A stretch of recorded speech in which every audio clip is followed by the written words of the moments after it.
सुनो प्रिय, मैं आज आपको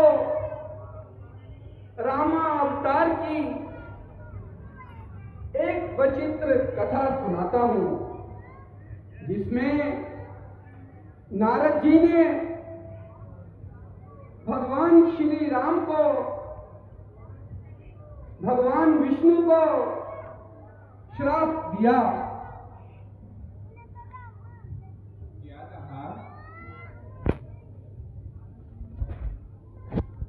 नारद जी ने भगवान विष्णु को श्राप दिया। हाँ प्रिय, एक समय था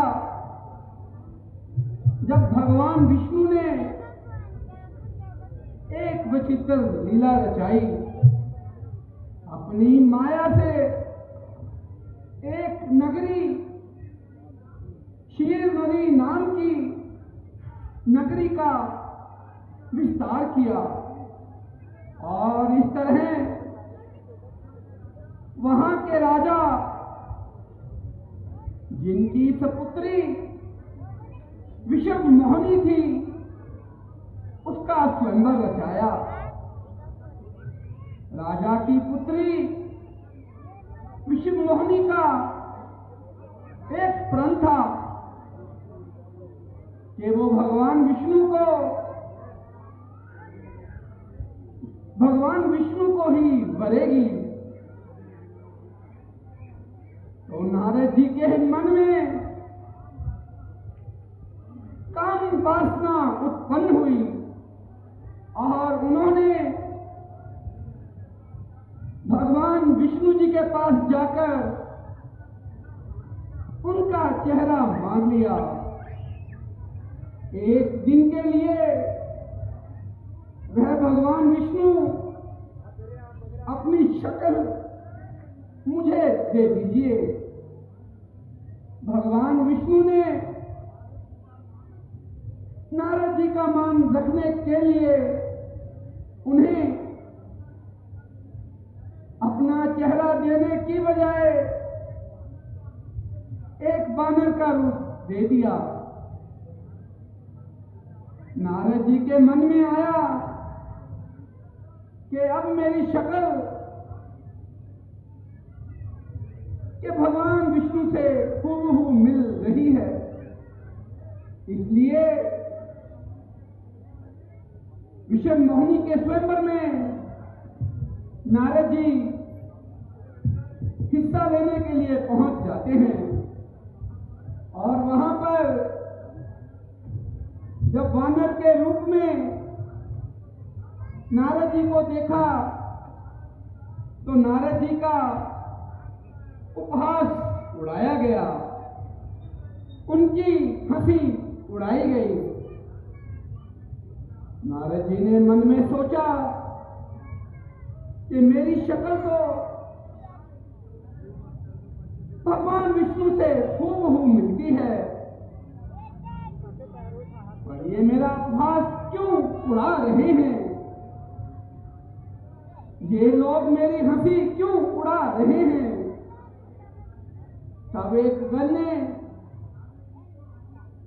नारद जी को आईना दिखाया। जब नारद जी ने अपने रूप को बानर रूप में पाया तो उनको क्रोध आ गया और उन्होंने भगवान विष्णु को श्राप दे दिया कि जाओ,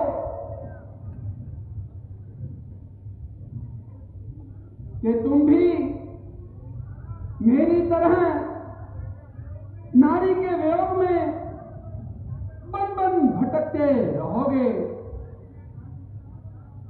और जितने गण उनका मजाक उड़ा रहे थे उनको भी शाप दे दिया कि जाओ, जाकर राक्षस योनि में पड़ जाओ। जब भगवान विष्णु आप प्रकट हुए तो नारद जी का अहंकार चूर चूर हो गया। विष्णु ने अपनी माया से पर्दा हटाया और नारद जी को बताया कि हमने एक विचित्र लीला नर और बानरों के साथ मिलकर रचानी है। हे नारद जी, अब एक विचित्र लीला रचाने का समय आ गया है। वही गण रावण नाम के राक्षस का रूप लेकर लंका नगरी बसाए बैठे हैं, जिसमें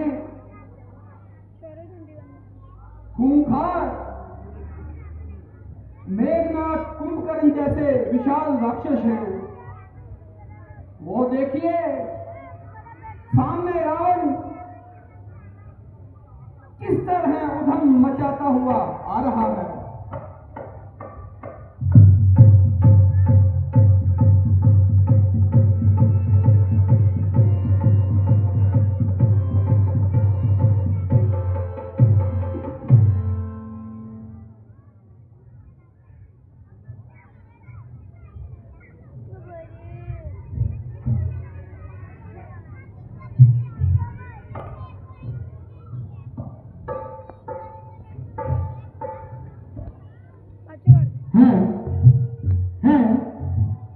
अचानक चलते चलते मेरा कदम क्यों रुक गया?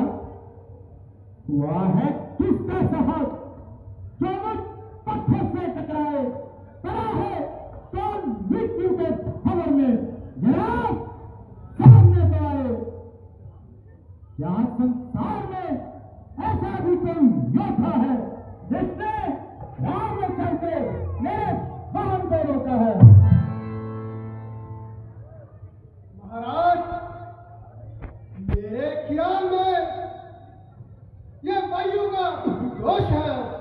वायु? वायु का? वायु की क्या ताकत जो मेरे वाहन को रोके? फिर ये इंद्र की चाल होगी।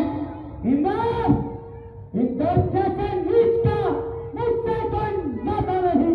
वो तो मेरे सिर को भी चाहता नहीं। तो फिर ये मेघ की शरारत होगी। जो हर रोज मेरी सेवा में जाता है, लंका की कड़ियों में जलकर छिड़काव करता है। ऐसे ऐसे कार्य कर रोकेंगे मेरी राह को। जानेगा भी दुनिया में कौन मेरी ताकत को।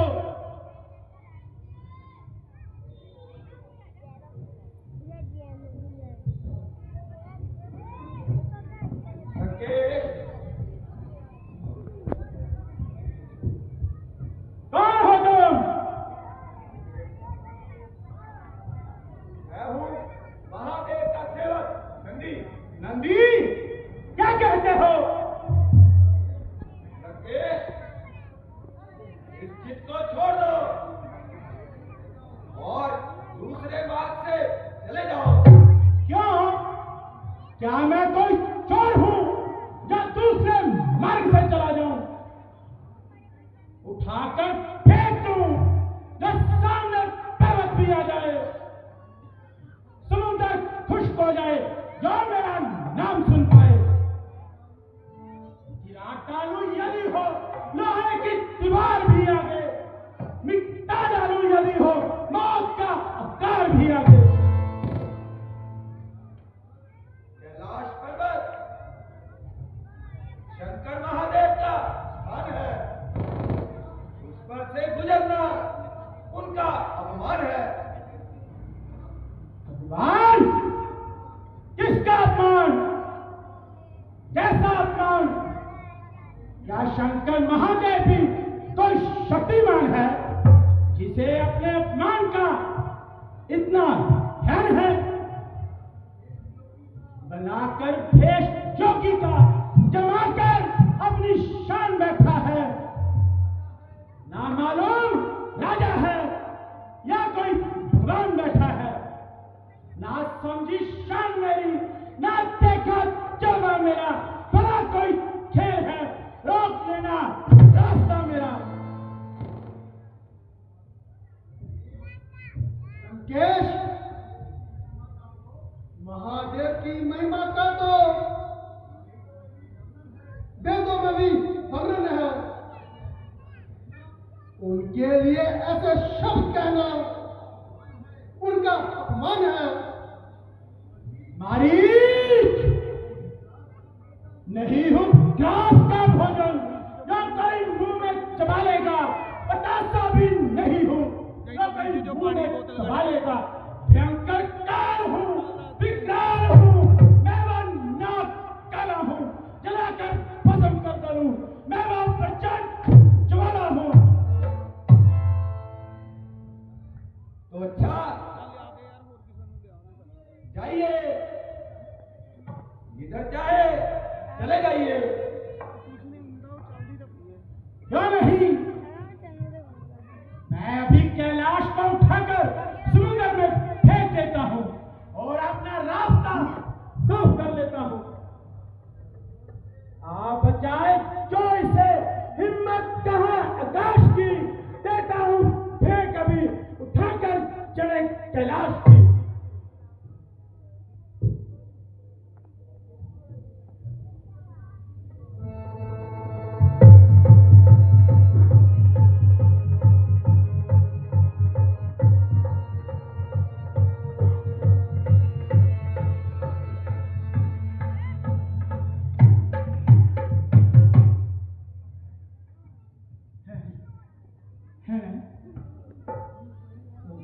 को अभी करने वाला अपार पल तू कहां खो गया, दैत्यों को पराजित करने वाली बुझाओ, आज तुमको क्या हो गया? क्यों महाराज, क्या बात है? कैलाश को उठाने का कैसा पश्चाताप है? कहां है जोर वो जिससे उठाई थी जमीन सर पर? कहां है तेज वो जिससे बिछाई थी शेखिया बढ़कर? एक बार फिर जोर लगाता हूं।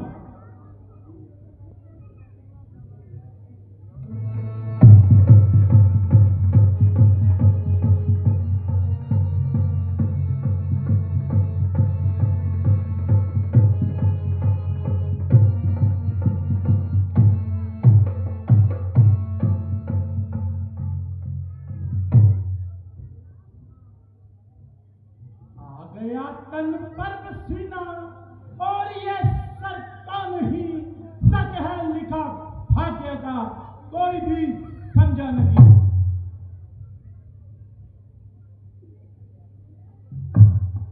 क्यों लंकेश, अपनी ताकत को अच्छी तरह से जान लिया